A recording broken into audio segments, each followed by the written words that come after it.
Cześć, siemanko, ja jestem Piotr Kitela i dzisiaj ruszamy z tematem webinaru o kamerze Blackmagic Pixis 6K. Bardzo się cieszę, że jesteście z nami na tym webinarze. Postaramy się razem ja, jak i mój kolega Bartek Pięta przedstawić dzisiaj najważniejsze kwestie związane z nową kamerą Blackmagic Pixis 6K. Będzie też temat po części pokrótce kamery 12K, ale o tym później.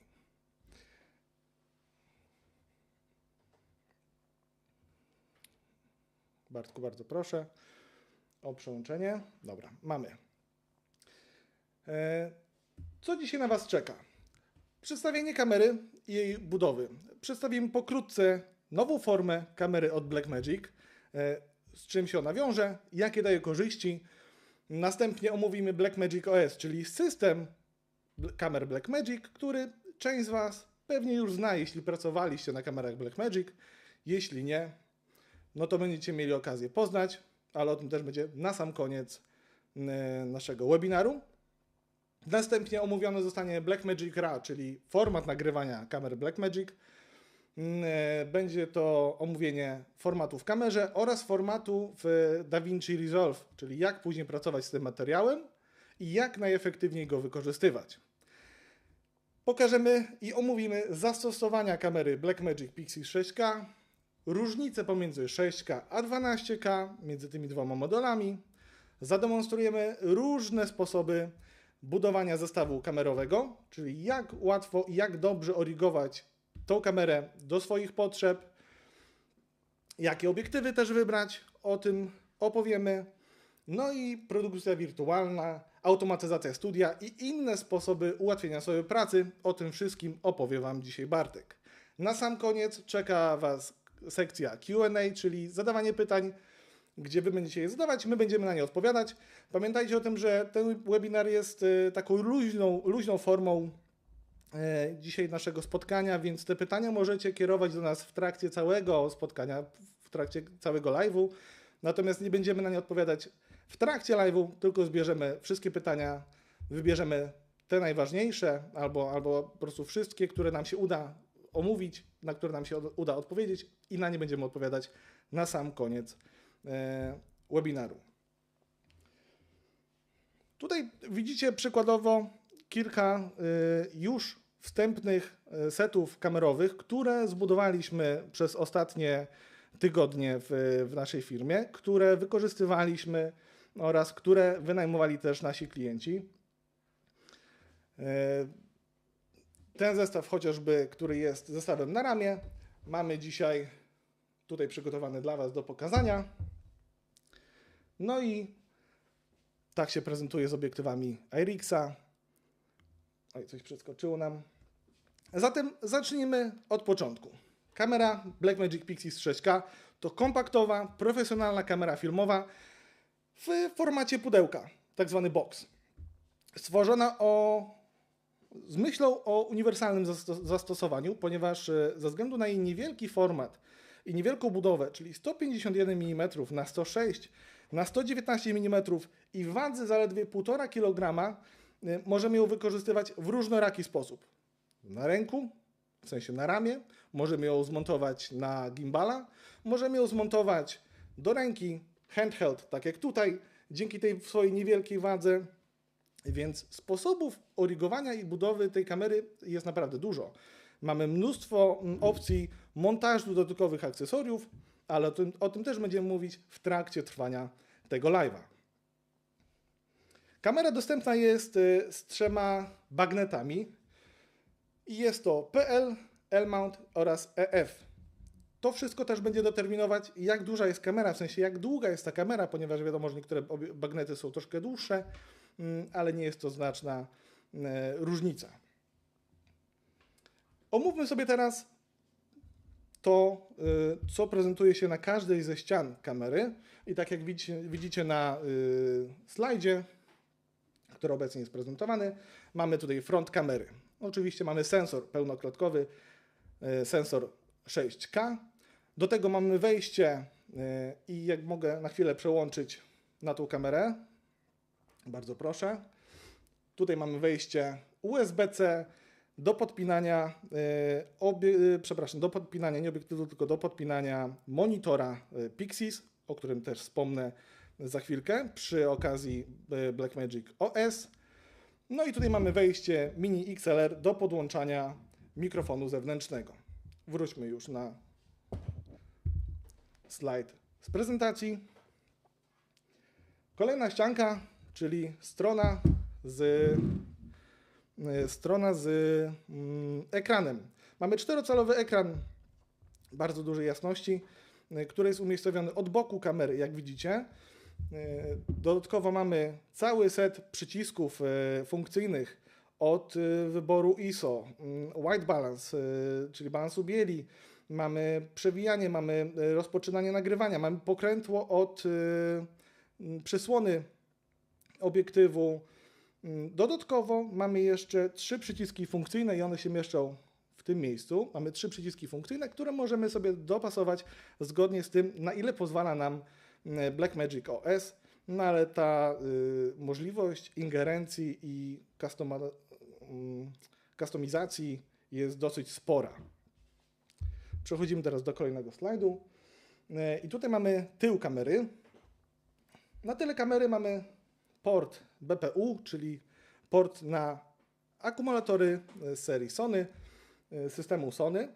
Mamy wejście mikrofonowe, mamy slot na 2 karty CF Express, mamy również wejście oraz wyjście SDI, wejście, złącze ETH, wejście do zasilacza 12V oraz wyjście USB-C. I teraz proszę o przełączenie na kamerę na blisko.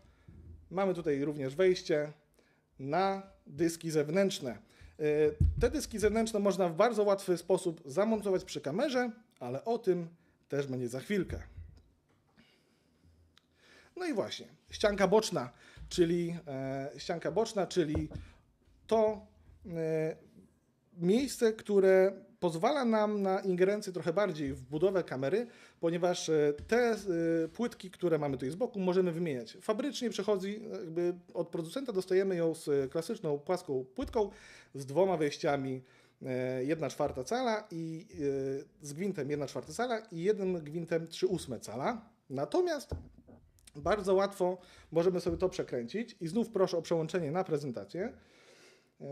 Tak jak widzicie, tutaj mamy konstrukcję tej kamery, mamy gwinty od góry, które pozwalają nam zamontować rączkę, Pixis Handle, na którą montujemy ekran, Pixis Monitor.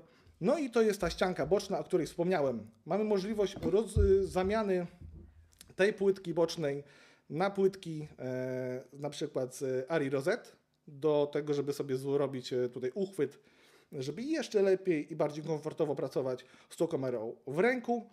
Oraz mamy też płytkę do montażu dysków zewnętrznych, więc w bardzo łatwy sposób możemy zamontować większość teraz dysków SSD dostępnych na rynku, które sprawdzą się podczas rejestracji swojego materiału.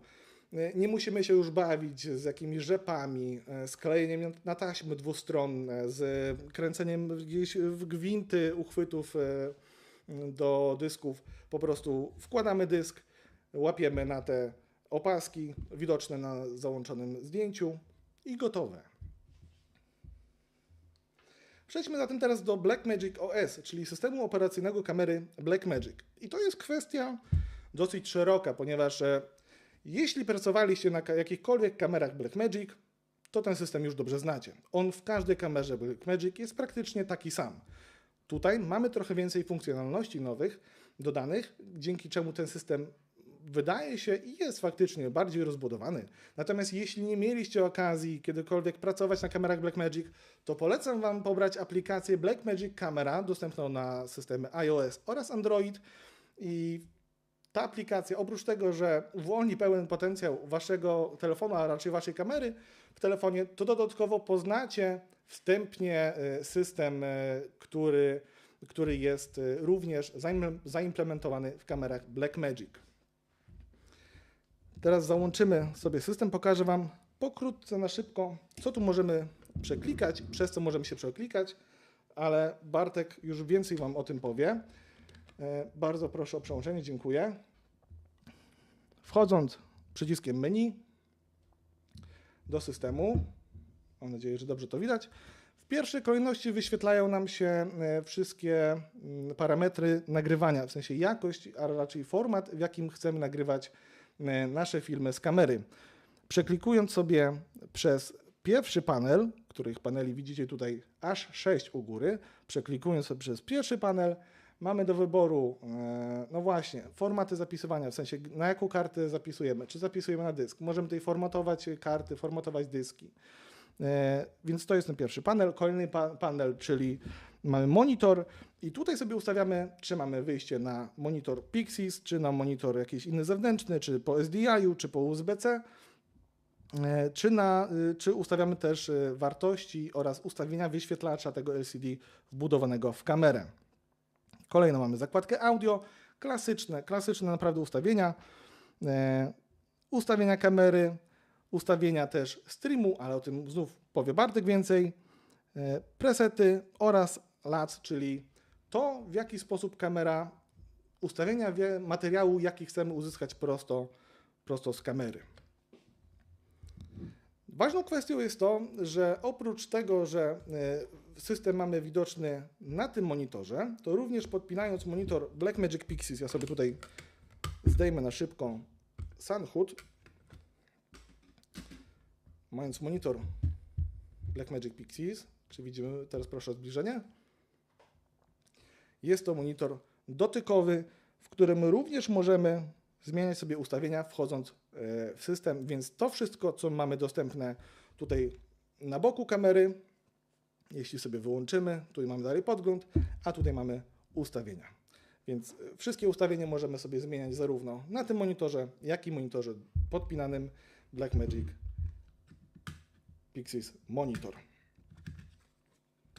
Czekajcie, tylko pozwolę sobie założyć i gotowe. Tutaj pokrótce na zdjęciach pokazany jest mniej więcej ten layout, troszkę lepiej widoczny na pewno niż tutaj na kamerze, jak Wam pokazywaliśmy.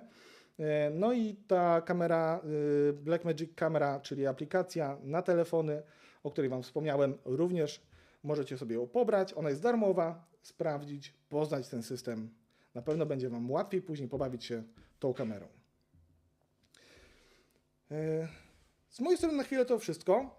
Teraz zaproszę mojego kolegę Bartka, który opowie Wam o Blackmagic RAW, czyli o formatach nagrywania kamer Blackmagic, o tym jak pracować i jakie korzyści później daje ten materiał Blackmagic RAW w DaVinci Resolve. Bartku, zapraszam Cię. Ja się zmywam, a Bartek zaraz wraca.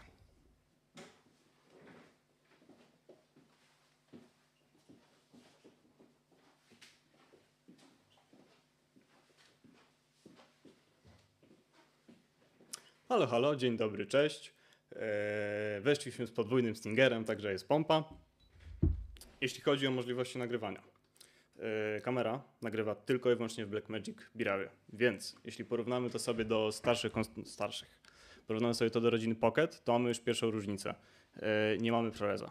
Jeżeli chcemy nagrywać w czymkolwiek innym niż B-RAW, musimy tutaj polegać na zewnętrznych nagrywarkach. Ale to, co jeszcze jest może nie unikatowe, ale co wyróżnia tę kamerę względem Pocketów i tych bardziej znanych konstrukcji, to jest proxy. Kamera zawsze, poza tym, że nagrywa Wam B-RAWa, który jest grubym pliczkiem, nagrywa Wam lekkie proxy w formacie H264, to jest 1080p 420. Więc 8-bitowy materiał, który od razu jest zlinkowany z głównym plikiem jako proxy. DaVinci od razu to kmini i od razu to łapie. Fajna, przyjemna rzecz. Raczej nie wyobrażam sobie sytuacji, gdzie to proxy mogło być traktowane jako końcowy delivery materiał, ale jest to wbudowane. Jeśli chodzi o samego B-RAWa, bo on jest tutaj głównym królem i głównym naszym mistrzem, mamy dwa rodzaje kompresji, dwa języki tej kompresji. Pierwszy to jest Constant Quality. Nazwa dosyć samo przez się rozumiejąca.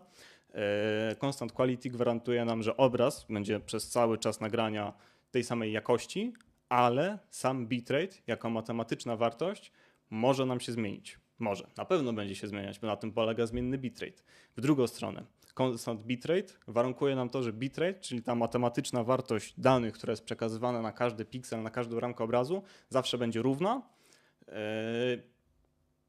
Dzięki temu możemy łatwiej sobie zaplanować przestrzeń dyskową, mamy trochę większą kontrolę tego, ile gigabajtów zużywamy na ujęcie. Jeżeli to są długie ujęcia, to faktycznie to może być pomocne. Ale z naszych doświadczeń, z tego co my robimy, to najczęściej ta stała jakość, najczęściej w ogóle Q5, czyli najwyższy stopień kompresji, daje nam wystarczającą jakość i jest to najrozsądniejsze, jeśli chodzi per gigabajt obrazek. No właśnie, kompresja, wewnątrz kompresji.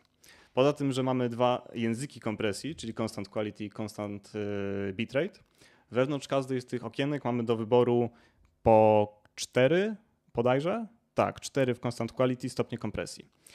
Q0 to jest największa liczba danych, najgrubszy plik, najwięcej informacji, jak możemy wmieścić w pliku. Q5 z kolei to jest ten najlżejszy format. No i Q1, Q3 odpowiednio są gdzieś pomiędzy. W constant bitrate jest troszkę inaczej to rozwiązane, bo są proporcje, więc jeżeli wcześniej korzystaliście z kamer REDa albo podobnych, które zapisują w pliki RAW, właśnie opisując się jako stałą kompresję w tym formacie 8:1, 12:1, czy 3:1, czy no 1:1 to niespecjalnie, ale wiecie o co chodzi. No to jest ta zwykła matematyczna przekładnia. 12:1 i Q5 są dosyć porównywalne, jeśli chodzi o końcową jakość i bitrate. To, co jest fajne, w Q5 ma umiejętność troszkę większej kompresji, dzięki temu jeszcze więcej danych możemy uchować na jednym dysku.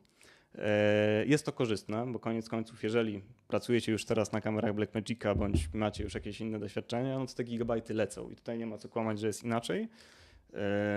Gdzieś tutaj, jak dobrze pamiętam, tak, w tej chwili mamy kamerę zapiętą w OpenGate, czyli w pełnych 24 megapikselach, czyli 6000 na 4000 i to jest BRAW, to jest największy plik, jaki kamera może wypluć, z największym stopniem kompresji.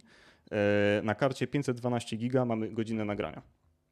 No jest to dalej w najwyższej stopni kompresji w miarę sporo. Gdy wejdziemy w Q0, czyli tą największą możliwość danych, zmieni nam się to w 17 minut. Więc gigabajt tutaj trzeba planować rozsądnie, mieć to z tyłu głowy i nie zawsze korzyści wynikające z niskiego stopnia kompresji, czyli z grubych plików są potrzebne. W znaczeniu mimo wszystko wiemy, jaki potencjał brzmi w tych kamerach, wiemy, jakie możliwości, co możemy z nich wypluć, jakie pliki. Realistycznie ciężko nam było znaleźć zastosowanie, po co nam takie duże pliki. Ta kompresja Q5 praktycznie zawsze była wystarczająca. Czy była najlepsza? No nie, bo zawsze można wypchać więcej plików. Niemniej jednak te wysokie stopnie kompresji 12:1 i Q5 to są nasze takie go-to, jeśli chodzi o rozsądne zarządzanie przestrzenią dyskową, szczególnie przy większych projektach lub przy dłuższych sesjach nagraniowych. Dobra, czyli kodek, kompresję mamy omówioną. To, co jeszcze jest istotne, to są rozdzielczości. W środku jest sensor 6K, który pewnie kojarzycie, albo możecie połączyć kropki, że ma bardzo podobną specyfikę do Cinemy 6K. Obrazek też ma bardzo podobny. To, co różnią te dwa sensory, a może nawet nie sensory, a same układy kamerowe i, że tak powiem, procesor obrazu, są możliwości rozdziałek, które sensor jest w stanie wypluć. W Cinema 6K to jest taka a la Pocket kamera, w sensie podobna do rodziny Pocket. Tam mieliśmy możliwość bodajże OpenGate'a i są proporcje boków 3:2, takie same jak tutaj, 6000 na 4000, bardzo fotograficzna rozdzielczość. OpenGate'a, a później było jakieś... W każdym razie był problem uzyskać obrazek 16:9 z nich. I to trochę bolało, bo bodajże tam dopiero 16:9 mieliśmy Full HD, a wtedy wchodził nam crop, dosyć potężny. Tutaj mamy więcej rozdzielczości do wyboru, w tym 6K DCI. Czyli tniemy sobie, jeżeli planujemy końcowy projekt i tak robić w 16:9, no to nie zapisujemy tych zbędnych danych, które normalnie byśmy zapisywali w OpenGate. Mamy też 6K 16:9, czyli już takie bardzo fajne, bardzo emisyjne. Czemu fajne, czemu emisyjne? Bo kamerka też ma port SDI-owy 12G. Wówczas, gdy wepniemy się w tryb 6K 16:9, to po tym porcie wypchamy normalnie obraz 12G, jeśli pracujemy w 60 klatkach, a raczej w 6G, bo przy tym 6K bodajże mamy do 30 klatek, nie możemy osiągnąć 60, no ale mniejsza z tym. Możemy osiągnąć mamy normalną planszę 16:9 bez kaszet. Więc jeżeli ten sygnał wysyłamy gdzieś dalej, do miksera wizji, na ekrany, cokolwiek, to mamy normalnie bez kaszet, podczas gdy korzystając z tej Cinemy 6K, która ma ten sam sensor, nie mieliśmy takiej możliwości. W znaczeniu mieliśmy tylko i wyłącznie z dużym kropem. No właśnie, to jeszcze tak nadmienię, bo jeżeli nie znacie kamer Blackmagica i w ogóle ideologii nagrywania w RAWie, przez to, że nagrywamy w RAWie, nie możemy zrobić downscalingu w kamerze. Czyli jeżeli chcemy uzyskać obraz z pełnego sensora bez kompresji, bez kropa, bez niczego, no to musimy nagrywać w 6K po OpenGate'cie. I z tego nie uciekniemy. Czy to dobrze, czy to źle? Paradoksalnie uczy to pewnej takiej pokory przygotowania się na zdjęcia. Czyli musimy mieć po prostu, nawet jak robimy mały projekt, który delivery tak jest Full HD, a chcemy uzyskać tą głębię ostrości, musimy być gotowi na produkcję w 4K, a raczej nagrywanie w 6K. Ma to swoje plusy i zalety, plusy i wady raczej. Chociaż zalety też ma. Dokładnie tak. Kamerka też pozwala na większe kropy, jeżeli chcemy zwiększyć sobie gamę obiektywów. Jeżeli założymy tutaj na przykład Canonową 70-200, jesteśmy w stanie włączyć tryb okienkowy Full HD, no i wówczas to 70-200 robi się już się robi dużą lufą.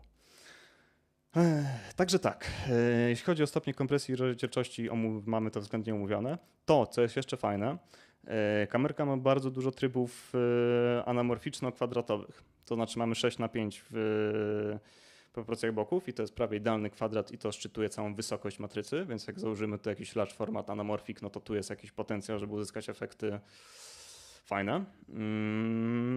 No i de facto Super 35 4:3, czyli też bardzo, bardzo przyjemny format, dużo łatwiej to będzie znaleźć już jakieś obiektywy. De facto, jeżeli pracujecie teraz na obiektywach PL-owych i zastanawiacie się nad kamerką PL-ową, to jest tutaj jakaś wizja, żeby traktować tą kamerę jako kamerę multiformat, bo ona w Super 35 dalej jest na tyle rozdzielcza, żeby pokazać 4K. Przez chwilę zastanawiałem się, nie powiedziałem Super 16, bo już to była przesada. Także tak, jeśli chodzi o ramki nagrywania rozdzielczości, mamy to omówione. Luty. Piotrek wspomniał, że kamerka udostępnia nam możliwość wgrania lutów. I co za tym idzie, a raczej co zajdzie w związku z tym, jak zbudowany jest BIRAW, to te luty jesteśmy w stanie nie tyle zapiec, co zalinkować naszych pliczków. Jeżeli korzystacie z kamery Blackmagic, no to już pewnie mówię wam, wiecie to, a ja to mówię w sumie tak troszkę bardziej dla zasady. O co chodzi? BIRAW jest tak skonstruowanym formatem, że to, co się tam znajduje, to jest sama grupka danych, grupka obrazowych, a wszystkie parametry obrazu, czyli balans bieli, tinta, ISO, LUT, nie są częścią pliku, tylko można je traktować po części jako metadane. Jesteśmy w stanie zmieniać je w DaVinci i jeżeli ustawimy sobie taką magiczną funkcję jak record LUT to clip w funkcjach nagrywania, to na podglądzie będziemy mieć obraz już z lutem, już pokolorowany 709 albo 2020, co tam sobie wgramy, co tam sobie wybierzemy, a w DaVinci dalej będziemy mieć dostęp do czystego RAWa. W logu, w totalnym, jakby nie tracimy żadnych danych klikając record LUT to clip, no i to jest jeden właśnie z benefitów BIRAWa. Tak, to było bardzo ważne. No dobra, co, trochę popowiadałem, teraz dobrze było wam to pokazać. Dajcie mi chwilkę, ja odpalę sobie projekt DaVinci, pokażę wam jak te pliczki się zachowują na timeline'ie, bo to może być dosyć ważne. Zasadniczo, BIRAW przez to, że jest dosyć grubym pliczkiem, jest niewiele jak mnie słychać? Dobra, nieważne. Przez to, że jest dosyć grubym pliczkiem i jest akcelerowany przez MacBooki, jest może nie lekkim formatem do odgrywania, ale większość komputerów nie ma z nim problemu, tak bym to określił. Nawet jeśli by miały, to mamy pod ręką proxy, które kamera sama generuje. Jak to wygląda? Weźmy sobie takie nagranie. To jest nagranie z Pixisa właśnie w 6K w OpenGate'cie w Q5. Bodajże możemy to sobie nawet podejrzeć. Nie, Q5 nie podejrzymy stopnia kompresji, ale widzimy, że jest to 6000 na 4000, czyli OpenGate. Wiemy, że to jest 25 klatek, wiemy, że to jest Blackmagic RAW. Przez to, że kamera nagrywa nam proxy w synchronizacji z plikami BIRAW, to one w DaVinci, że tak powiem, z automatu są linkowane. tutaj po zaimportowaniu tych plików one od razu się połączyły. Ja nie musiałem zrobić żadnych dodatkowych fikołków ani kombinować. To jeszcze podpowiem, że proxy są zapisane w osobnym folderze na dysku, karcie pamięci, naszym medium zapisywania. Więc jeżeli trzeba, to można je łatwo pominąć. W każdym razie mamy dostęp do proxy, mamy dostęp do BRAF i mamy do nich, że tak powiem, od razu linkowane, gdy zaimportujemy do projektu. Playback, proxy handling, prefer camera proxies. Teraz pracujemy na plikach proxy z kamery. Zauważyliście pewnie, że to, co się od razu zmieniło, to podgląd z normalnego po kolorowego zmienił się w loga. To wynika z ustawień nagrywania, które tam miałem. Nie miałem tam zaznaczone właśnie tej funkcjonalności record to clip. No i mamy teraz, że tak powiem, mleko. Po zaimportowaniu tego do DaVinci'ego to już wiemy, że się linkują. W zakładce Color. Tutaj jakby otwiera nam się pełna gama możliwości Blackmagic Raw, pomijając akcelerację sprzętową, która w DaVinci jest wyśmienita. W ustawieniach kolorów jesteśmy w stanie pracować nad wywoływaniem RAWa. Działa to w ten sposób, że jeżeli pracujemy przy jednostajnym dużym projekcie, to możemy w ustawieniach projektu zdefiniować sobie na stałe, w jaki sposób pliki BRAF mają być dekodowane i rozumiane przez system. Możemy też polegać na metadanych kamery, możemy to zdefiniować sobie tutaj, możemy sobie tutaj coś poklikać. Wtedy wszystkie pliki będą afektowane na te zmiany. Jeżeli pracujemy na bardziej precyzyjnym timeline, gdzie maczujemy różne ujęcia i chcemy mieć pełną swobodę nad tym, które ujęcie jak jest wywoływane, no to w zakładce RAW, Camera Raw w kolorach możemy ustawić sobie Decode Using Clip albo Project, jeżeli to jest ten batch, o którym mówiłem wcześniej, kamera to dana, to jest to, co nagraliśmy. No i Clip, tutaj otwieramy sobie pełną gamę możliwości, które BRAF nam daje, że tak powiem, z racji bycia formatem RAW. Tylko taki myk. Timeline obecnie mamy podgląd ustawiony w proxy, więc widzimy te materiały Full HD. Więc jak teraz sobie coś zmienia, to tego nie widzimy, bo patrzymy na ten plik proxy. Więc, żeby zobaczyć, co my działamy, musimy z powrotem przełączyć się na Camera Originals. No jest to etap, jakby teraz symulujemy sobie trochę etap produkcji, gdzie już mamy gotowy timeline, tak? I zajmujemy się stricte kolorami. Więc gdy przepniemy się na Originalsy, to od razu widzimy, że coś tutaj poklikałem. Mamy dostęp do całego zakresu ISO kamery, w którym nagrywaliśmy. Co to znaczy? Kamera ma Dual Native ISO. Pierwsze jest na ISO 400, drugie na ISO 3200. W celach zobrazowania możemy sobie wyobrazić jako takie dwa koszyczki. W pierwszym koszyczku są wszystkie wartości ISO od 100 do 1000. I to jest koszyczek, w którym poruszamy się w ramach tego klipu. ISO 100 i nadal mamy ISO 1000. Gdybyśmy nagrywali w drugim natywnym ISO, w drugiej bazie, w drugim koszyczku, mielibyśmy po dyspozycji tutaj w programie zupełnie inne wartości. Od 1250 do 6400 bodajże. I te zmiany, które tutaj wykonujemy, nie wpływają na jakość naszego pliku końcowego. W znaczeniu nie wpływają na ten plik inaczej, niż gdybyśmy to zmienili w kamerze. Fajne, co? Z jeszcze fajniejszych rzeczy mamy pełnię kontroli nad balansem bieli. Jest to tak samo jak w przypadku nagrywania, tak samo jak w przypadku ISO bez strat w kontekście tego, jakbyśmy porównali sobie do robienia tego w kamerze. Tinta, exposure, no to już jest trochę bardziej degradujące, bo jednak wyciągamy tą podłogę szumów trochę do góry, no ale mechanika jest prosta. Co jest ważne, żeby zrozumieć, no bo jak wejdziemy sobie do zwykłej zakładki kolor, do kół kolorystycznych, no to też mamy temperaturę barwową, hello, też mamy jasność, też mamy ekspozycję, też możemy sobie to pozmieniać i wtedy nie musimy mieć brawa. No nie, w sensie tak, ale nie. Koło kolorystyczne i to jakby domyślne menu, którym teraz wam pokazuję, którym teraz jesteśmy, działamy na zasadzie pliku, który już otrzymaliśmy. Jakby w znaczeniu mamy jakieś pliki, nakładamy jego maskę lekko fioletową, zieloną, żółtą, niebieską, podczas gdy w BRAWie działa to na tej zasadzie właśnie nadpisywania metadanych, więc modyfikujemy sobie to, co widzimy i te ustawienia kół są jakby, wyobraźmy sobie jako warstwy. Wywoływanie BRAWa to jest nasza warstwa bazowa i tak powstaje obraz, na którym bazujemy. primaries, czyli nasze koła kolorystyczne, są jakby piętro wyżej. One wpływają na to, co już widzą, ale nie są w stanie zmienić tego, co jest poniżej. Podczas gdy BRAW jest w stanie to zrobić i jeżeli się bardzo postaramy, to tymi kołami jesteśmy w stanie zdegradować obraz. Mamy już tutaj pewne prześwietlenia w czerwonym, chociaż w sumie jak wszędzie byśmy mieli. To może akurat zły przykład przyznałem, ale mam nadzieję, że kurczę, brakuje mi, żeby ktoś mi teraz powiedział na żywo, czy wyjaśniłem to w sposób jasny, czy nie. Zmieniając te same wartości w ustawieniach BRAWa, no widać to ładnie. Dużo mniej afektujemy jakby punkt odcięcia naszej przestrzeni kolorystycznej. W znaczeniu nie klipujemy teraz na czerwonym, a temperaturę już ładną tam wykręciłem. I to są funkcje, które otwiera nam BRAW. Ten sam BRAW jest w Pocketach, jest w Ursach, jest w wielu kamerach Blackmagica. To, co nie wszędzie jest, to są właśnie te magiczne proxy.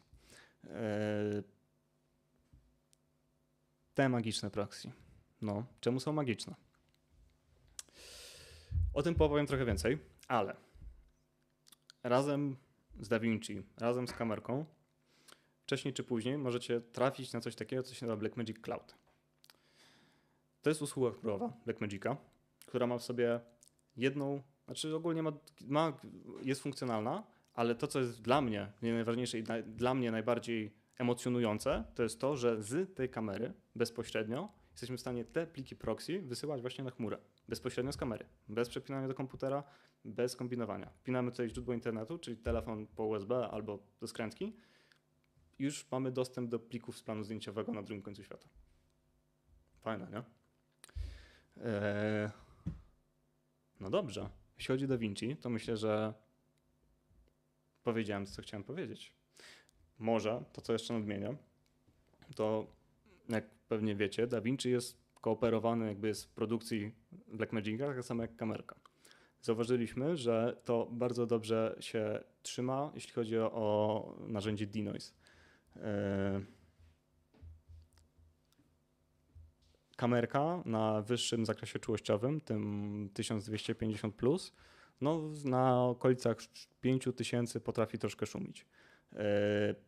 Odszumianie w DaVinci bardzo dobrze gada z szumami w tej kamerce. No i jeżeli mamy komputer, który pozwoli nam to zrobić in real life, chociaż tutaj nie oczekiwałbym za dużo, też za dużo nie zobaczymy niestety.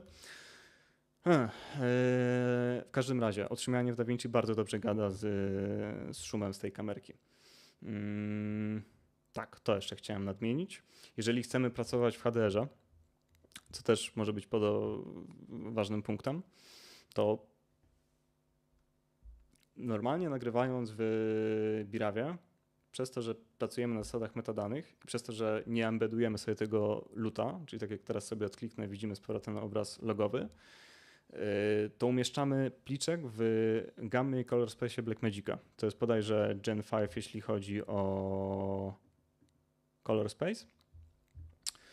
Więc jesteśmy w stanie sobie, color science, przepraszam, Gen 5, jesteśmy w stanie go sobie na planie podejrzeć materiały w Reku 709, normalnie nagrać poglądówki tak, żeby na timeline w trakcie montażu mieć 709, a później na etapie kolorowania jesteśmy w stanie zachachmęcić tymi metodanymi i zamienić te pliki w HDR, się zamienić. No, przepisać ten większy gamut blackmagicowy do mniejszego, jaki jest Rec 2020 albo no, Rec 2020, raczej nie spodziewałbym się tutaj więcej przygód. Tak, dokładnie tak. Myślę, że skończyłem, jeśli chodzi o DaVinci. Teraz zaprosiłbym Piotrka, żeby powiedział nam o zastosowaniach tej kamerki. Ja tutaj też dorzucę swoje 3 grosze, ale to po Piotrku. Do zobaczenia.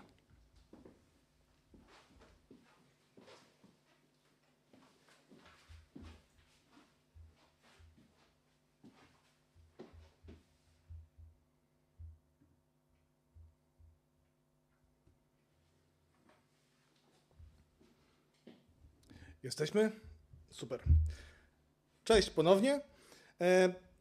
Bartek bardzo dobrze rozwinął temat Blackmagic RAW w kamerze oraz w DaVinci Resolve, więc już wiecie, co tak naprawdę ten materiał może nam dać, a raczej co ta kamera, jaki materiał ta kamera może nam wypluć, mówiąc kolokwialnie. Zastosowanie Blackmagic Pixis 6K, czyli do czego możemy ją wykorzystywać. Ja tutaj powrócę trochę do tego, o czym mówiłem wcześniej, czyli wielkość i format tej kamery. Dzięki temu, że mamy pełnokrotkowy sensor 6K, mamy bardzo dobrej jakości nagrania.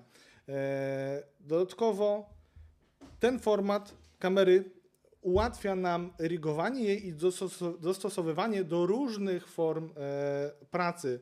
Czy to pracy na planie, czy to pracy hand to go, czy to pracy w studiu. To wszystko zaraz Wam pokażę. Tutaj mamy rozpisane widzicie teraz na slajdzie, reklamy, teledyski, dokumenty, kompaktowy rozmiar ułatwia pracę w terenie. Oczywiście, że tak. Na pewno jest przyjemniej taką kamerą manipulować i operować w terenie niż na przykład kamerą broadcast. Studia telewizyjne i multicam, tak, wirtualne produkcje, live streaming i wydarzenia. O tym na koniec będzie mówił troszkę Bartek więcej, jeśli chodzi o pracę wirtualną. Natomiast ja teraz skupię się na rigach i już Wam je pokazuję. Przykładowo, na tym zdjęciu widzimy, jak ładnie, no, dla kogoś, kto pracuje z kamerami tego typu, to jest ładny obrazek, czyli ładne origowanie na planie. Kamery, przepraszam, coś się przełączyło za szybko.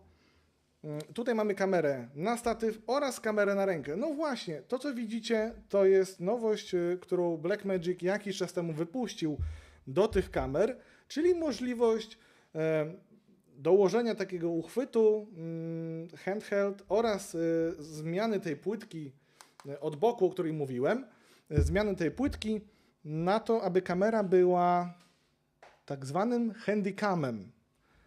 Wiem, być może wygląda to trochę kuriozalnie, bo jak to? Kamera, która może być na planie filmowym, ma być jako handheld? Tak.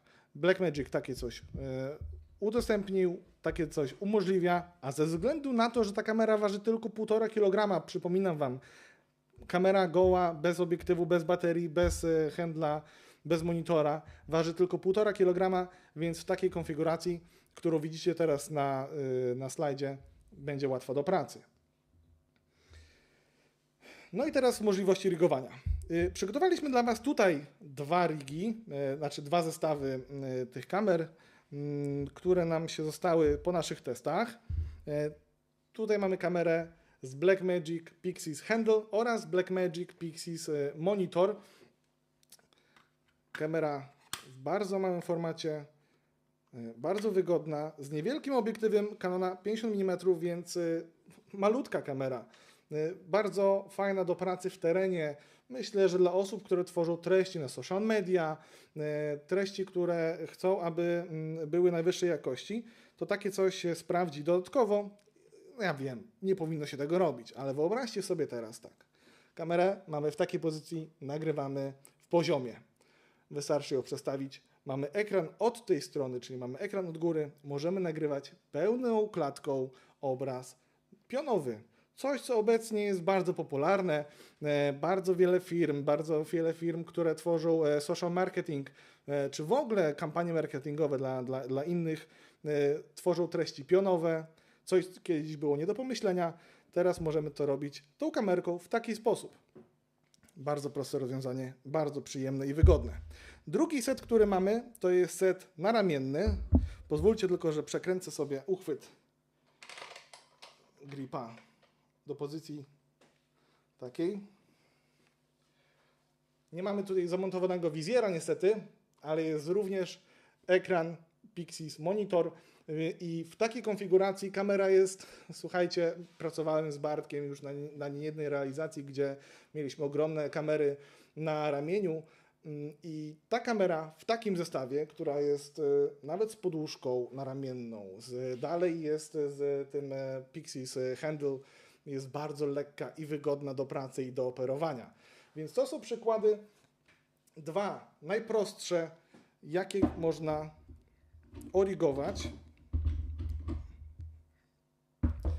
Pokażę Wam jeszcze kilka innych zdjęć, z tego co kojarzę, były przygotowane. No właśnie, praca w terenie, czyli kamera do ręki, super rozwiązanie, lekkie, No i jakość to jest to, co przed chwilą Wam pokazałem, czyli to jest ten rig u nas na testach, kiedy bawiliśmy się obiektywami iRIX. Nie tyle mieliśmy iRIX, mieliśmy też inne obiektywy, a o nich opowie więcej Bartek. Kamera na statyw, nie potrzebujemy za dużo. To jest praktycznie ta kamera, tylko że na statywie z większym obiektywem. No i to jest ten wizjer, o którym mówiłem. Niestety obecnie go nie posiadamy w naszej ofercie, ale do nas docierają powoli, więc jeszcze chwila i będą.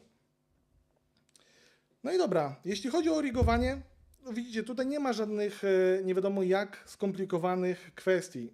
Tą kamerę, to co opowiedziałem, to tylko udowadnia i potwierdza moje słowa, że ta kamera jest uniwersalną, bardzo uniwersalną kamerą do pracy w różnych warunkach i na pewno każdy jakoś, jeśli ktoś będzie chciał mieć dobrą jakość, to dobierze odpowiednie akcesoria tak, aby ta kamera spisała się na jego stanowisku pracy. Bartku, teraz Ciebie zaproszę, abyś poopowiadał troszkę o obiektywach, jakie mamy i z jakimi najlepiej te kamery współpracują. A ja Wam dziękuję i do zobaczenia.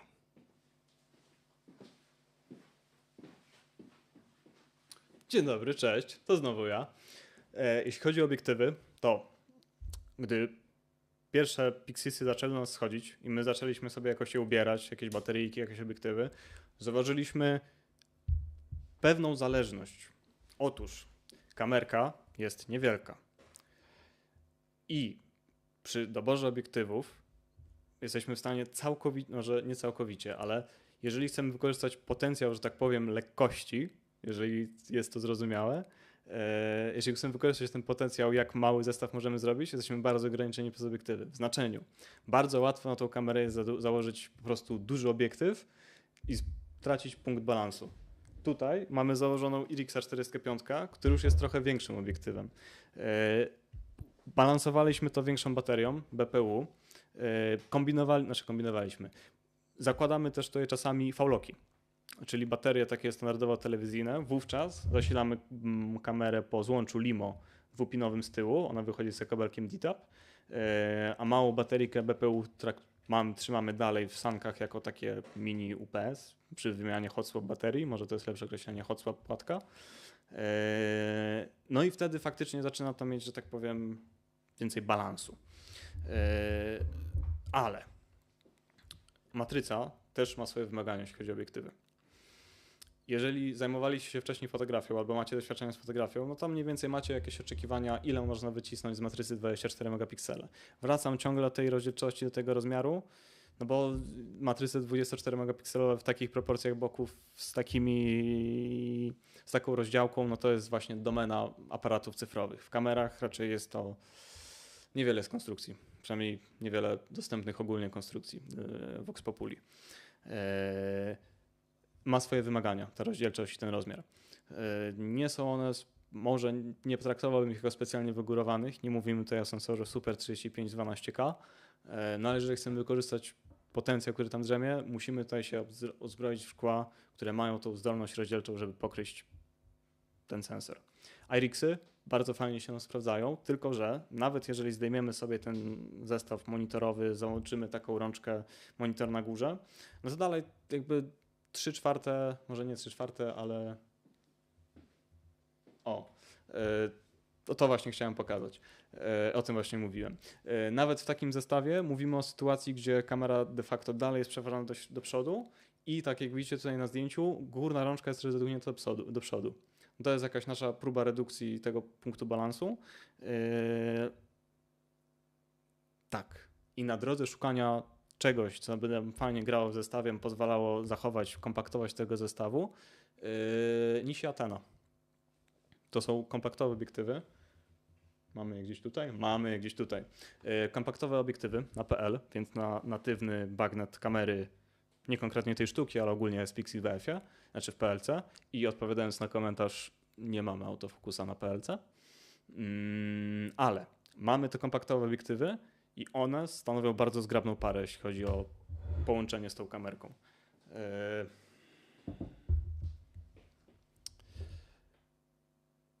alternatywą, bo Nisi, Ateny to są mimo wszystko szkła filmowe. One nie są najtańsze, mówimy tu o stałkach.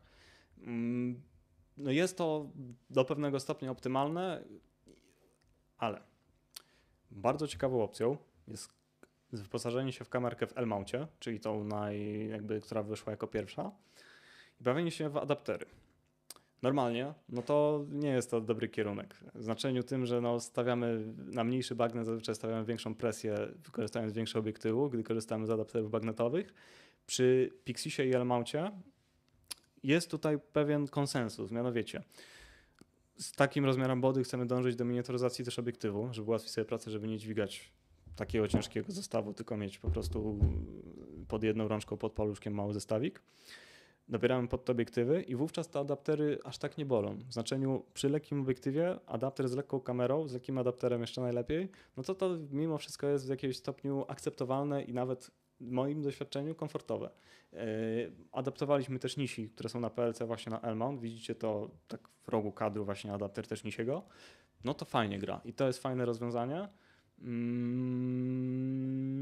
I oczywiście, jak już 3 razy powiedziałem coś o fotografii, to wrócę po raz 4. L-mount. Poza tym, że możemy adaptować na PLK i na EF-a, możemy też wykorzystać szkła z L-mounta, które produkuje Leica, Lumix, de facto właśnie fotograficzne obiektywy, co pozwoli nam trochę zaoszczędzić w znaczeniu tego, że tam już mamy do wyboru jakieś zoomy, na przykład 28-70 albo 24-72-8, czyli taki standardowy reporterski zoom. No fajna opcja. Wtedy mam też pełne wsparcie autofokusa, mamy sterowanie przysłoną w kamerze. No i stałki L-mountowe. Tak, to już możemy się równie dobrze bawić w Leica nawet.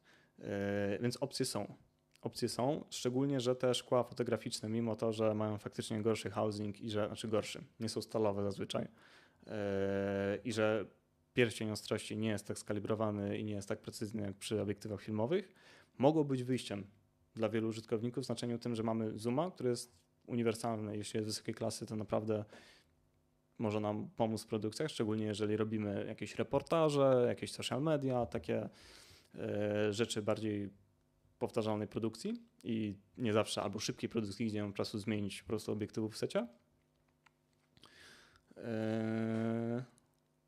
Zoomy mogą być rozwiązaniem. I w ramach tego, że zaczęliśmy od RX-ów, poszliśmy później do małych obiektywów typu Ateny, próbowaliśmy właśnie tego Canona jeszcze, szkła kanonowe z adapterem na AF. Poszliśmy też trochę dla historii w drugą stronę, w tokiny Wisty. No i to już to może no kawał szkła. Nie da się tego pisać inaczej. 135 moim zdaniem była cięższa niż sama kamera, w znaczeniu sam obiektyw był cięższy od kamery. Rodziło to parę problemów, było to trochę niekomfortowe i poza tym, że ta kamerka tak stała na stole, to nie rekomendowałbym nigdy jej trzymać za rękę bez wsparcia obiektywu, w znaczeniu właśnie tego wywierania presji na bagnecie i to jest kamerka na L-mouncie. Ale w tym sensorze brzemię potencjał i te tokiny bardzo pomogły nam go wyciągnąć. W sensie mamy porównanie, jak te tokiny zachowują się na tej matrycy pełnoklatkowej. Wiemy trochę, jak się zachowują na PSC w 12K i w 6K. No i przy tym pełnym sensorze czuć, że faktycznie ten sensor daje radę i że nie jesteśmy ograniczeni ani przez rozdzielczość obiektywu, w sensie rozdzielczość obrazowania, tylko już po prostu kończą się piksele. I zagłębiamy się w ten obraz tak samo, gdy może nie tak samo, ale mówimy tutaj już o skali nadmiaru pikselów, tak samo jak przy 12K. W sensie rozdzielczość wynikowa daje radę i to jest naprawdę top of the top.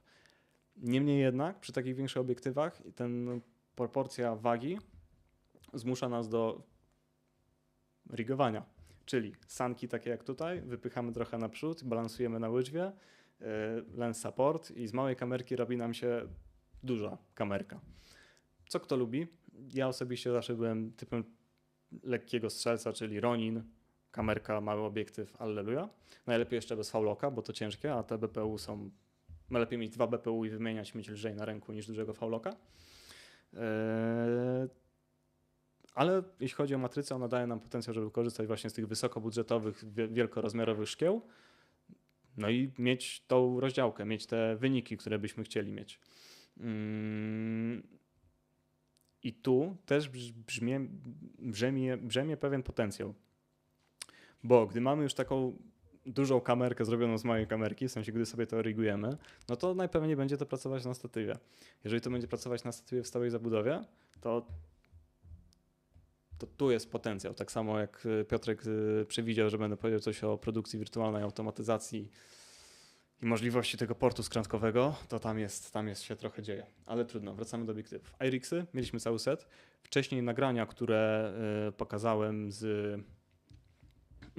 to było powiększenie na Vista, było nagrywane 150 IRIX-ową, F3, znaczy T3. Fajne combo, ta 150 jest długa, ale nie jest najcięższa, więc ona też się całkiem komfortowo znajduje szczególnie na EF-owej kamerze.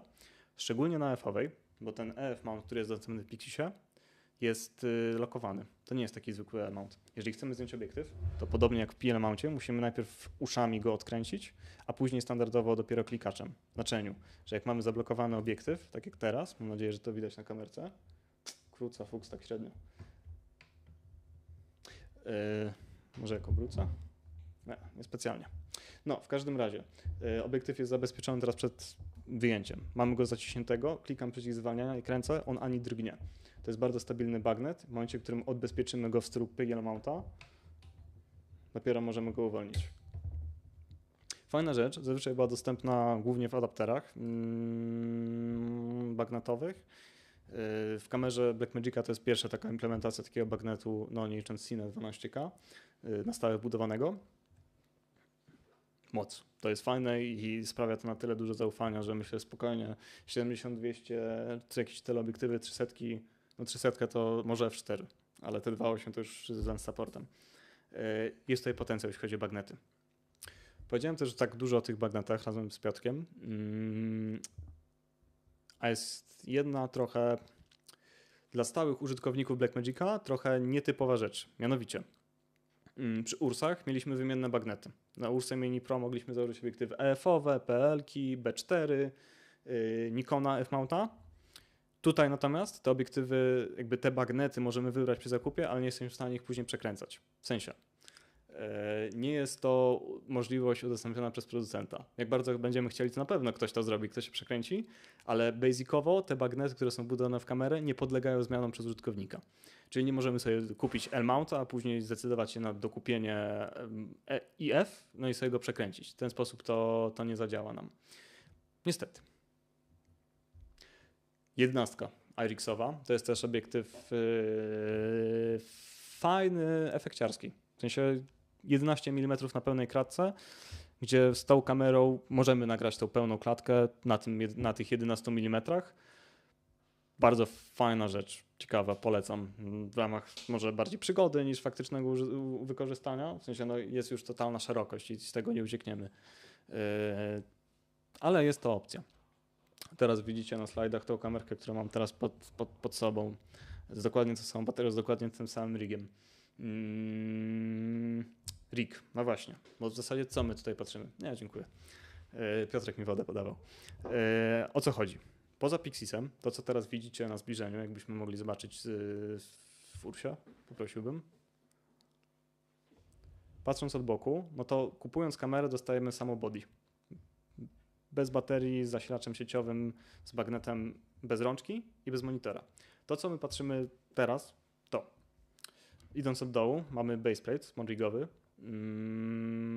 Bardziej tutaj właśnie z potrzeby korzystania tej kamery na ramieniu niż faktycznej może no kwestia preferencji, tak? Nie traktowałbym tego jako coś, co jest niezbędne i co koniecznie rekomendujemy, ale przechodząc do góry, bateria, rączka, no i to mocowanie monitora.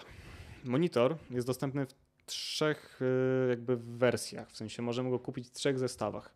Pierwszy to jest goły i wtedy mamy sam monitor z soundhoodem, tam jeszcze jest bodajże kabelek USB-C i to tyle. Mocowanie sami musimy sobie wyczarować. Jeżeli już mamy jakieś elementy, że tak powiem, z innych kamer smartrigowe do rigowania, no to jest to opcja, bo możemy sobie to na Magic Arma wykombinować jakoś. Druga opcja to jest taka trochę, wersja wzbogacona o mocowanie do monitorka. To jest taki swivel mount standardowy. I mamy go założonego właśnie na drugiej kamerze. Dziękuję ślicznie. I to jest właśnie ta druga opcja, gdzie mamy po prostu obiekt z monitorem, ten swivel mount, na którym możemy sobie kamerkę obracać, znaczy obracać monitorek, plus kabelek USB-C. Kabelek USB-C. To jeszcze dopowiem, dopóki nie zapomniałem. Jeżeli wcześniej korzystacie z REDów, to wiecie, że te kabelki USB-C do monitora to jest śliski temat. W sensie te REDa działają, a inne już nie zawsze. Z Blackmagiciem jest trochę inaczej, bo to, co się tutaj dzieje na tym połączeniu z kamery do monitorka, to jest DisplayPort over USB-C. Gdzie to jest otwarty standard, równie dobrze moglibyśmy tutaj wpiąć monitor komputerowy, który obsługuje DisplayPort over USB-C i to by działało. I to już sprawdziliśmy. Co więcej, w ramach moich szalonych pomysłów wpiąłem tu huba USB-C na HDMI, na USB-A, na skrętkę i wyświetli mi normalnie obraz po HDMI. Więc to działa. I to jest otwarta puszka, możemy tutaj kombinować, daje nam to pełną swobodę.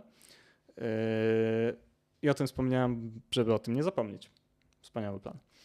Trzecia wersja monitora, którą możemy zakupić, to jest właśnie taki EVF kit. I to jest ten największy dostępny zestaw i to jest coś takiego. Wszystkie zestawy jakby monitorków są też kompatybilne z Ursą Sina 12 i 17K.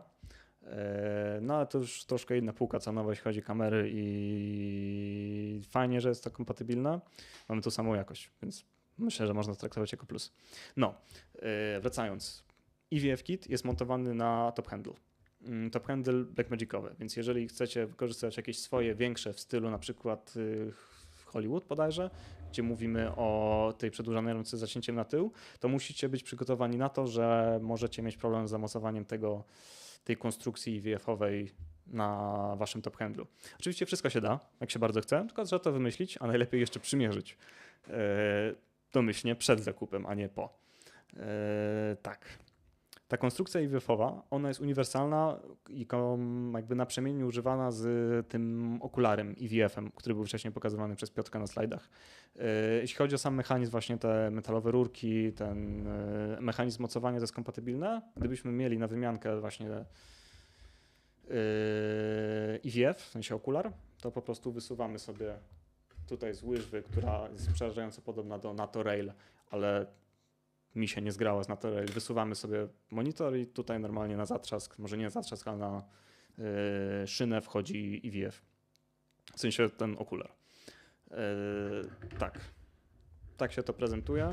No na tym zestawie i największym IVF-owym faktycznie możemy robić fikołki, jeśli chodzi o pozycjonowanie ekranu. Możemy go odsunąć, możemy go sobie przysunąć. Naprawdę jest to świat i ludzie. Aż za dużo moim zdaniem. Jednak ten swivel mount i górna rączka daje nam najwięcej mobilności, jest najmniejsza i najlżejsza przede wszystkim. Tak. Tak wygląda IVF mount. Jeżeli chodzi o kombinowanie z innymi monitorami. Kamerka ma jednego SDI-a. Spoko. Jest to SDI 12G. Więc możemy sobie podpiąć jakiś monitorek 5-7 calowy Video Assista czy cokolwiek innego, tylko że wtedy tracimy sterowanie nad menu. Z tego monitorka, jak Piotrek pokazywał, jesteśmy w stanie sobie wysterować wszystko. Każde ustawienie kamerki, format nagrywania, wszystko de facto. Po SDI tego nie zrobimy, no bo się, to tak powiem, SDI nie przepuści na tych informacji sterujących. No i jest to do pewnego stopnia ograniczające. Ale ograniczające w znaczeniu, ten boczny ekran on jest spoko do ustawień, jeżeli mamy czas się przygotować przed ujęciami. Jego pozycjonowanie na boku jest suboptymalne, jeśli pracujemy w poziomym formacie 16:9 na statywie. No, górny monitor jest, jakby nie patrzeć, koniecznością. Łatwo to sobie porównać, jeżeli wcześniej pracowaliście na komodziaku, on ma taki mini ekran z góry, no to ciężko tam coś, że tak powiem, wykadrować. Tutaj jest podobna sytuacja. To, co jeszcze nie wybrzmiało, a co fajnie, żeby było, że wybrzmiało, te dwa monitory są równoległe i równoprawne w znaczeniu obydwach. Na obydwu możemy zmieniać dokładnie te same ustawienia z tymi samymi efektami, ale ten monitor możemy sobie zablokować. Tu jest przycisk lock i teraz, to ja może to pokażę nawet. Jak włączę kamerę, i załóżmy, że miałbym ją na ramieniu i mógłbym sobie poklikać menu, tak jak teraz. pyk, poklikuję sobie, no i nie chciałbym tego zmienić policzkiem przez przypadek, mając kamerę na ramieniu.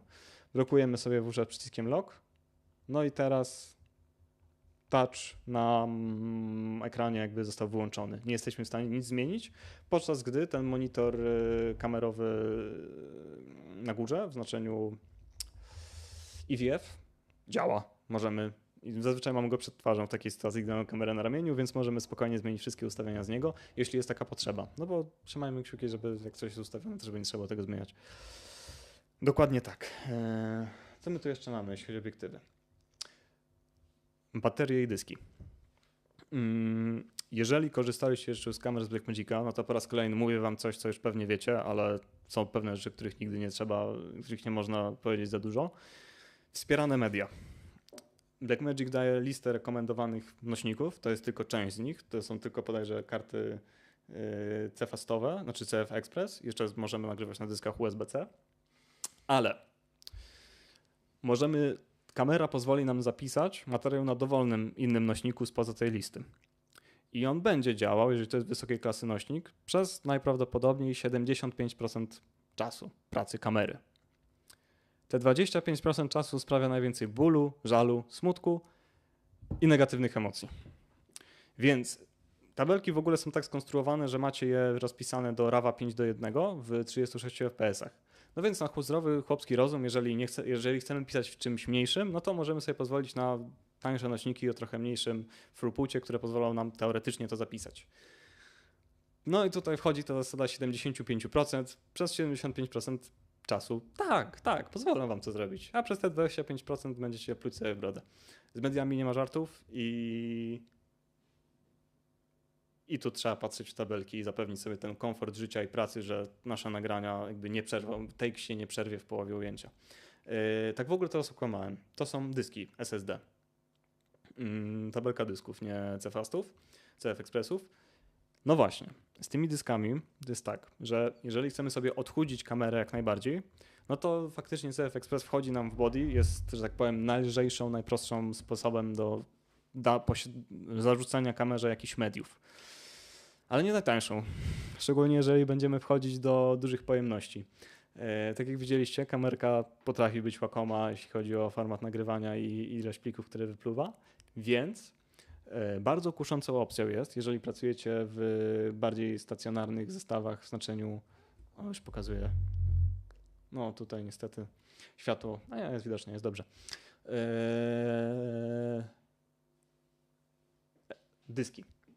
Dyski per terabajt wychodzą taniej. Pod warunkiem, że liczymy właśnie w tej skali per terabajt. Minusem jest to, że dysk zewnętrzny jest zewnętrzny, nie wpychamy go w kamerę. Razem z kamerką z fabryki przychodzi nam takie mocowanie na rzepy. Velcro mocowane na tej płytce i tam bardzo dobrze mieszczą się dyski Samsunga. Tam też wpychaliśmy Wise'y, tylko zajmujemy sobie wtedy port USB-C z tyłu. Więc coś za coś mamy tańsze medium, możemy nagrywać, ale jakby wykluczamy pewne możliwości portu USB-C, o których jeszcze opowiem. Albo w sumie w skrócie nie możemy podać kamerki internetu po USB-C, bo to jest chyba taka najważniejsza umiejętność. Ale mamy tańsze media i przy dłuższych sesjach nagraniowych, gdy robimy jakąś produkcję na żywo, bądź po prostu długie take'i, no to dyski the way to go, ewidentnie. Dobra, media zapisu mamy omówione. Zasilanie. Takie najoczywistsze sposoby zasilania kamerki są 3. Pierwsze to są budowany port na baterię BPU, czyli korzystanie z baterii BPU. Najlżejsze rozwiązania, moim zdaniem też najwygodniejsze, bo jeżeli wcześniej pracowaliście na Pocketach, na Cinema 6K, na tych mniejszych kamerkach Blackmagica, no to pewnie wiecie, że ten czas pracy na wbudowanej baterii jest niedługi. Tutaj, przy tych większych bateriach, setkach, 90, już możemy sobie pozwolić na komfortową pracę i myślę, że 2-3 godzinki, 2,5, kompromis. 2,5 godzinki pracy to jest dobry czas na te baterie i to jest w miarę komfortowa naszym zdaniem wartość. Jeżeli potrzebujemy więcej, jeżeli potrzebujemy mieć prawdziwą uniwersalność i pozwolić sobie na 8 godzin pracy na jednej baterii i w ogóle o tym się nie martwić, no to tylko V-Locki nas to wspomogą, ewentualnie zasilanie sieciowe. Tak jak mówiłem, kamerka ma z tyłu port LiMo dwupinowy, no i to właśnie przez niego podajemy do kamerki zasilanie zewnętrzne, niezależnie czy V-Locka czy zasilanie sieciowe z zasilacza. To, co jeszcze można zrobić, to są adaptery. Jeżeli korzystaliście wcześniej z Sony FX6 albo FX9, to pewnie kojarzycie, że są adaptery z BPU na V-Locka właśnie. One są takim dłuższym plastyczkiem, który w środku ma po prostu przelutowanie do tych pinów. Jest to też opcja, jak najbardziej. Nie wiem, na ile preferowana względem tego, żeby mieć w środku małą baterię Sonego, tak jak mieliśmy na przykład w tej kamerce. O, tutaj, gdzie mamy anteny, widać po lewej stronie jest taka mała 35 BPU. No to jest taki miniacz, ona też nie starcza na długo, no ale w ramach odsłon baterii, w znaczeniu ona zawsze dostaje body. Gdy wpinamy V-Locka na szynce z tyłu i on dopina się do kamery po BPU, no to możemy wyjąć tego V-Locka, odpiąć go, a kamera dalej pracuje z tym na tej właśnie BPU, chyba powiedziałem masło maślane. No, trudno. Mam nadzieję, że zrozumieliście. Dokładnie tak. No i to są de facto 3 sposoby, jeśli chodzi o zasilanie kamerki. Zasilanie sieciowe dla pewnych, najpewniej dla części widzów jakby już jest skreślone, jeśli pracujecie w tej kamerze stricte jako przy produkcji filmowo-telewizyjno-ruchomej, że tak powiem dynamicznej. No dobrze. Dużo mówimy o Pixisie 6K, ale ciężko jest przemilczeć fakt, że Blackmagic zapowiedział Pixisa 12K, czyli z zewnętrznego, że tak powiem, punktu widzenia identyczną kamerę w identycznej obudowie, ale z innym sensorem. Co się wdrzemie w tym sensorze? Przede wszystkim musimy przeanalizować, co mamy tutaj. Tutaj mamy matrycę CMOS-ową z filtrem Bayera, no tam rozdzielczości 6000 na 4000 z groszami, już 32 piksele w T czy w F, darujmy to sobie. To jest serce kamery i ten sensor już znamy z Cinemy 6K. W znaczeniu bardzo podobny technicznie sensor jest tam wrzucony. Wiemy, czego się spodziewać. Ten obrazek nie jest taki kontrastowy, jest mięciutki, możemy naprawdę z nim robić fikołki. Bardzo plastyczny. No i jest filtrem Bayera. Co za tym idzie? Skalowanie w kamerze. Widzieliśmy, jakie mamy funkcje. Skalowanie w znaczeniu poziomu odczytu i to kropowanie. Pixis 12K ma inny sensor. Szok. Sensor bardzo podobny, przynajmniej na papierze, a śmiem twierdzić, że taki sam jak Ursa Cine, czyli dużo większa kamera w dużo większych pieniądzach, która nie ma filtra Bayera. To jest bardzo ciekawe zjawisko, bo lwia część kamer, produktów wideo, foto, jakby ten filtr Bayera stał się niejako standardem, a Cine 12K korzysta z filtra kolorystycznego opracowanego przez Blackmagica. I tak jak filtr Bayera to była ramka 2x2, gdzie mieliśmy ułożenie pikseli, a raczej diod światłoczułych czerwony, zielony, niebieski, tak siatka CFA Blackmagica jest 6x6. I poza tymi 3 podstawowymi składowymi jest 4. filtr, który przepuszcza nam światło białe. Nie filtruje nam kolorystyczności. To wpływa na to, że kamerka jest w stanie przewidzieć, jak może nie przewidzieć, przechwycić większy zakres dynamiczny, bo te dane też są zapisywane, ale to, co jest jeszcze ciekawsze, przez to, że ten pattern jest symetryczny, jak dobrze pamiętam, funkcje skalowania w kamerze działają troszkę inaczej. Znaczy skalowania. No w sumie tak, można powiedzieć, że skalowania, raczej poziomów szczytów niż skalowania. Tutaj, żeby nagrać coś w mniejszej rozdzielczości, musimy zarzucić kropa. Więc matryca nam się skropuje, nie przeskoczymy tego. Nie ma tutaj żadnej możliwości. Przy Pixisie 12K jesteśmy w stanie robić odczyty w birawie z pełnej matrycy w mniejszych rozdzielczościach. Czyli możemy kupić kamerkę 12K, żeby nagrywać w 4K. Tak, ale korzystając z pełnego sensora, z nowej technologii i to może być breakthrough dla części użytkowników, szczególnie jeżeli już się zapoznaliście z specyfikacją Ursy Cine. To jest to jakby nowy top of the top, nowa technologia. Pixis 12K odziedziczy część, że tak powiem, osiągnięć technologicznych na potrzeby tej kamerki. Pierwsze, to co trzeba wziąć sobie porównanie, znaczy porównując te dwie kamerki, to jest to, że Pixisa 6K już mamy na ręku, wiemy jak się zachowuje, możemy go sprawdzić, możemy go porównać, a Pixis 12K na razie jest zapowiedziany, ale jest gdzieś na horyzoncie. Więc ciężko nam przewidzieć, jak ta kamerka będzie się zachowywać, jeśli chodzi o jakieś niuanse. To jest pierwszy punkt. Po drugi, no to bądźmy szczerzy, cena. Pixis 6K, co by nie robić, jakby na to nie patrzeć, zawsze wyjdzie jako ta bardziej budżetowa opcja. Co może być kuszące, jeżeli teraz korzystacie z innej kamery i potrzebujecie go na Bicama. Bo ten Pixis 12K ma duży potencjał, jeśli chodzi właśnie o bycie Bicamem dla dużej Ursy Cine 12K. No, mają ten sam sensor, więc skrywanie kolorystyczne to będzie hop-siup. No pytanie tylko, czy każdy ma na to budżet, no bo jednak te Pixis 6K są jeszcze w rozsądnych pieniądzach. Dokładnie tak. Jeśli chodzi o body, no to obydwie kamerki będą takie same, tutaj za wiele się nie możemy spodziewać. Dokładnie tak. No dobra, to co? Mogę chyba już przejść do swoich tematów. Super, czyli robimy to, co lubię najbardziej, nerdzimy. Produkcja, ogólnie jeżeli zrobicie sobie szybki przegląd możliwości kamery, no to pierwsze co myślicie, no to że to jest kamera do filmu i że ciężko jest zaprzęć do produkcji wirtualnej, do produkcji multicamowej w znaczeniu z realizacją czy podobnych działań. Wprawne oko też zauważy, że kamerka nie ma portu SDI in, a ci, którzy korzystają na systemie Blackmagica na pewno wiedzą, że przez port SDI in uzyskujemy możliwość komunikacji z mikserem. Czyli wysyłamy sobie talkback, tali, sterowanie kolorami, de facto wszystkim.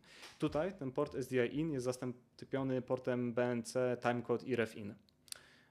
Nie jest to wejście obrazowe, czyli żeby tutaj podać referencję, nie możemy podać obrazu, który zawiera jakby, tak jak to robi Ursa z SDI in, tylko musimy tu podać sygnał tracing. Jakby to jest sygnał analogowy, to nie jest sygnał wideo, więc zachowuje się zupełnie inaczej niż SDI in w Ursie i bardziej jest podobny właśnie do tego portu ref in w Ursie niż SDI in. No to pewnie chciałoby się powiedzieć, że skoro kamerka nie ma SDI in, to nie ma synergii z atemami. Otóż nie, a nawet tak. Jak Piotrek wspomniał, kamerka wspiera streamowanie po ROTMP wewnątrz siebie, ma wbudowany encoder. No to jak ma wbudowany encoder, to możemy streamować. No zapytacie gdzie? A gdzie sobie wymarzymy? Kamerka wspiera, możemy zaaplikować w kamerce wybrane klucze streamu i wybrane serwery, a co jest najciekawsze, to kamerka jest w stanie streamować do Streaming Bridge'a, czyli jeżeli kojarzycie, to jest taka kosteczka z Blackmagica, która jest dekoderem sygnałów RTMP. Teraz schylę się po kabel. Pyk, kabel skrętkowy, który jest połączony na krótko do switcha w sieci, której jest nasz mikser wizji. Wpinam się, więc kamera ma już dostęp do internetu, w sensie w sieci lokalnej.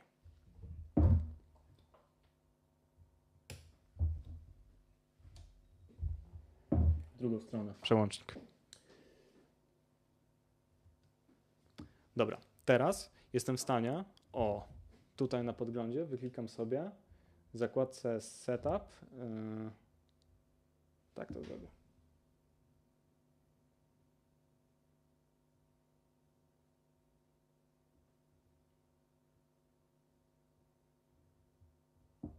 W zakładce Setup mam menu, które jest dedykowane stricte do streamu. Tutaj wybieram sobie platformę, mogę wpisać z palca adres, znaczy klucz transmisji, no i wyzwolić transmisję. Wcześniej mogę też wybrać sobie, czy mam wysyłać sygnał w REC-u 709 czy loga na stream, no ale w sieci lokalnej jestem w stanie wykryć sobie tego atema. Jestem w stanie też wybrać kompresję mojego streamu. Zaraz ją zmienię na streaming high.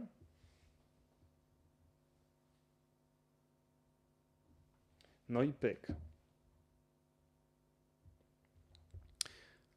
Co się teraz dzieje? Teraz złapaliśmy linka. Nie złapaliśmy linka. Podałbyś mi drugą baterię?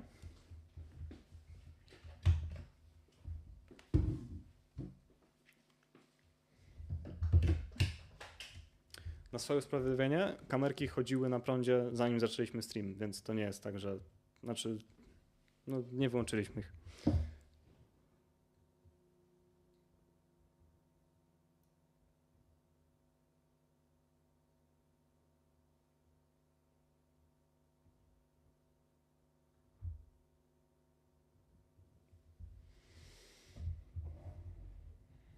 Zaraz kamera powinna nam się zalinkować z mikserem i w momencie, w którym Marcin kliknie na preview kamerę numer 5, powinienem uzyskać informację talii, ale jeszcze się to nie wydarzyło. Kurczę.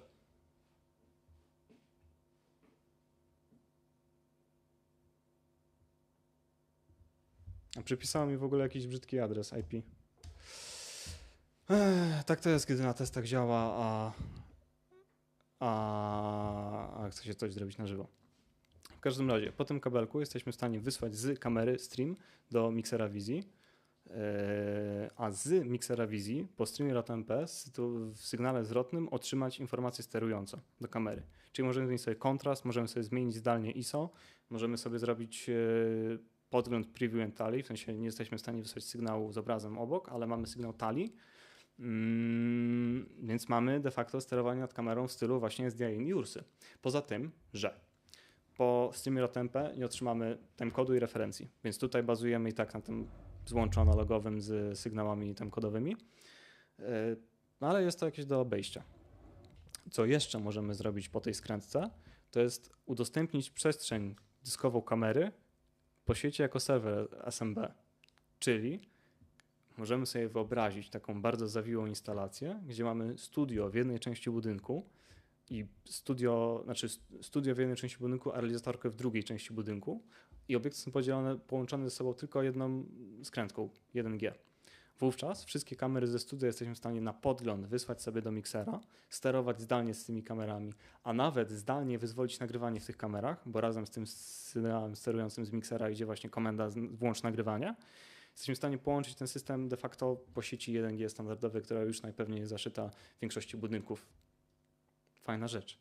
Przez to, że udostępniamy sobie przestrzeń dyskową po SMB, nawet po zakończonych nagraniach nie musimy przechodzić i zbierać dysków z kamer, tylko jeżeli to jest stała instalacja, możemy sobie coś takiego pozwolić, wirtualnie po wszystkich osobnych źródłach danych przeciągnąć to po sieci do jednego folderu.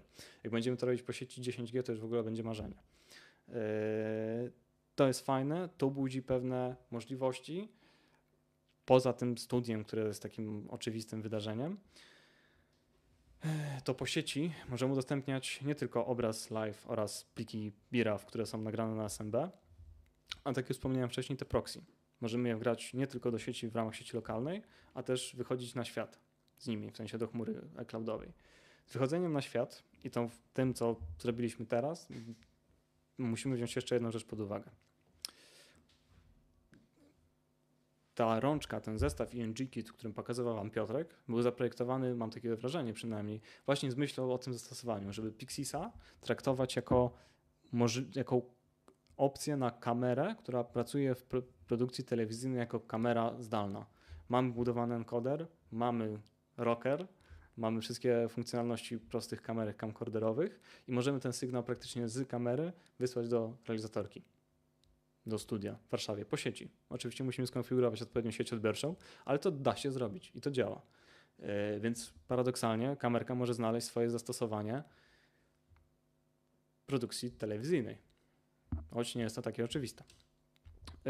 Kolejna rzecz, trochę szalona, ale jeśli zajmowaliście się kiedyś tematem trochę głębiej, to możecie wiedzieć, do czego zmierzę. Drony. Przez jakiś czas była moda, że właśnie Komodo było fajną kamerą dronową.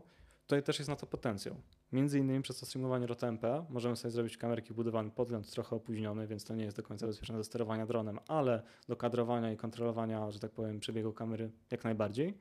Możemy wyzwolić zdalnie nagranie, więc też, że tak powiem, mamy to. Musimy tylko udostępnić wspólną sieć po Wi-Fi. Więc jakiś access point, większa antena, to jest droga.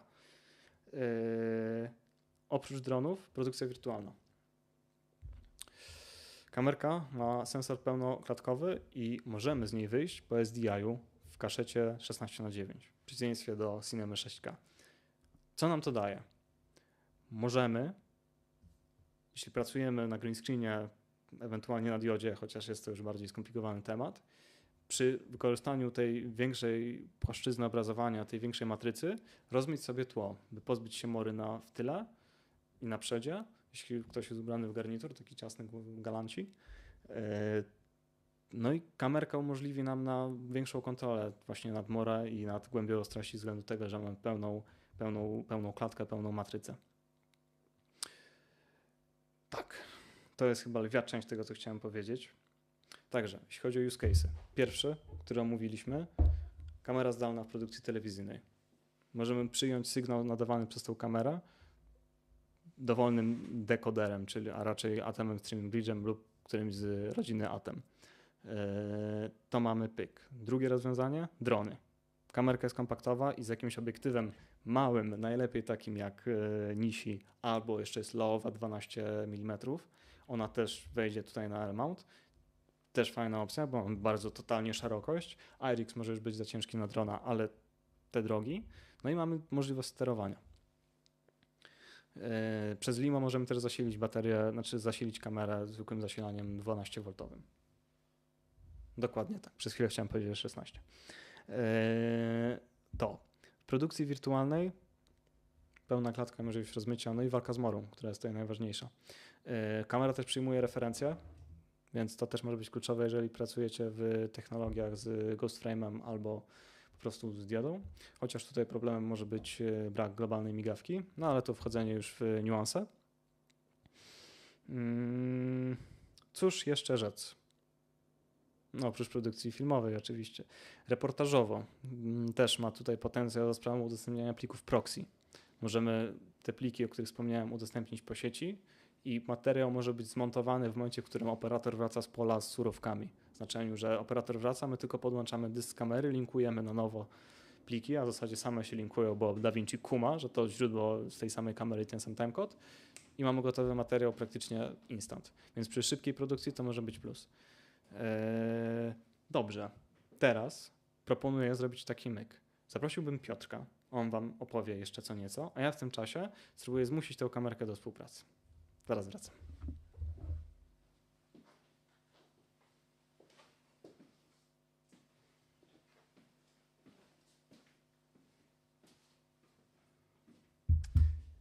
Siemanko, słuchajcie, Bartek walczy jeszcze z tą kamerą, aby ją podłączyć po skrętce i pokazać wam, jak to działa organoleptycznie, a uwierzcie mi, działało to chwilę przed rozpoczęciem live'a, bo jeszcze wszystko testowaliśmy.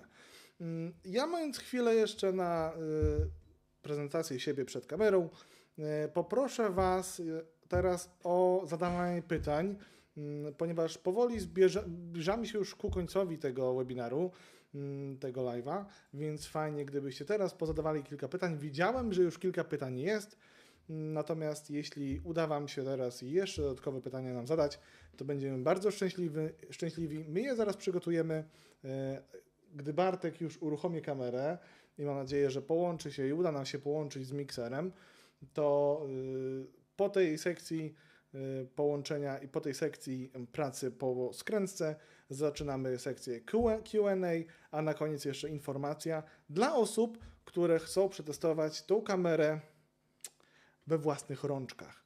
Więc o tym będzie... Czy mogę już teraz o tym powiedzieć?